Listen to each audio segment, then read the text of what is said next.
Lesson 6, avoiding common pitfalls. Okay, so early in my journey, I made the mistake of overcomplicating my sacred space with too many elements. I felt like it had to be perfect.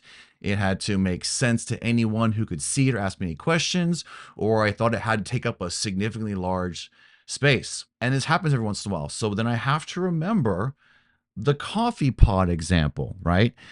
Remember, the coffee pot is a sacred space. The location is not as important as what I do with this space. It's not the location that makes it sacred, but what it means to me that makes it sacred. So learning to keep it simple and personal was a valuable lesson that I have to keep relearning every time I move or change my environment. Just keep it simple.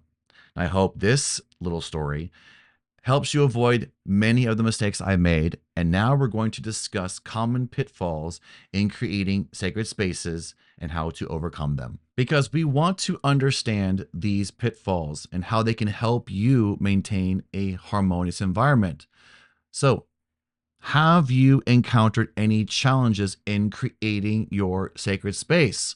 What challenges did you have in previous lessons? What did you overcome? What did you do to correct these issues? Let's start by identifying frequent areas that cause problems and give us some practical corrections. Some common mistakes involve including clutter, lack of personalization, and neglect. Once you've created your sacred space, you want to keep it free of clutter, not just have it free of clutter one time, because over time we tend to neglect areas. We just do it naturally.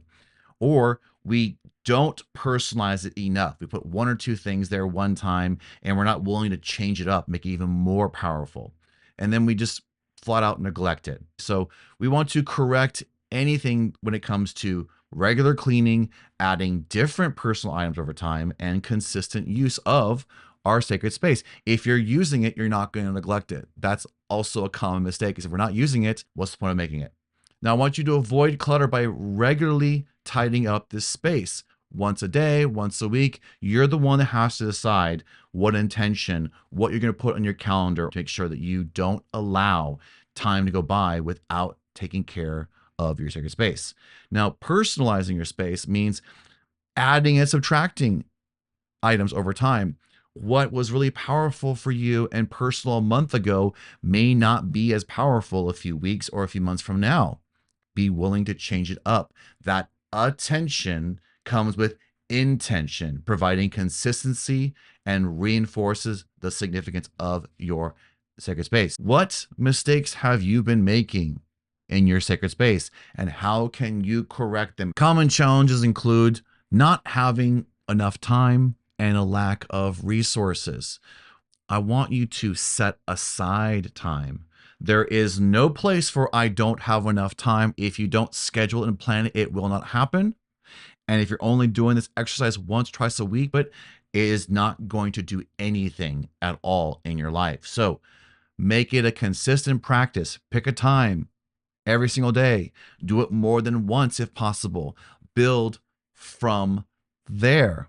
Now, when it comes to lack of resources, you don't need to go out and buy things to create your sacred space. That is far from it. Down the road, you find something special, absolutely. Go for it. Buy that thing to put in your space. But for now, use things that you have in your home already. This should not be a challenge for you. What you already have that is unique and personal to you. Creating your second, third, fourth, or fifth sacred space. This should be easy by now. Think about this. What challenges have you faced so far, and how have you overcome them? Did you have a hard time with your first sacred space that I asked you to create? Did someone in your family make it difficult for you or argue with you? Or did you argue for yourself saying, I can't make that space sacred? It is, and you fill in whatever narrative you have. What challenges have you faced? Have you overcome them? Or how will you overcome them? And then finally, we're going to address some more common misconceptions about what a sacred space is. Because there are many misconceptions about what a sacred space should be, what it should look like, Remove everything I'm telling you. It has to be personal to you. So, what am I trying to say? It doesn't have to be elaborate. Definitely should not be expensive. Just start with a simple, quiet corner that you can use as a sacred space with what you already have.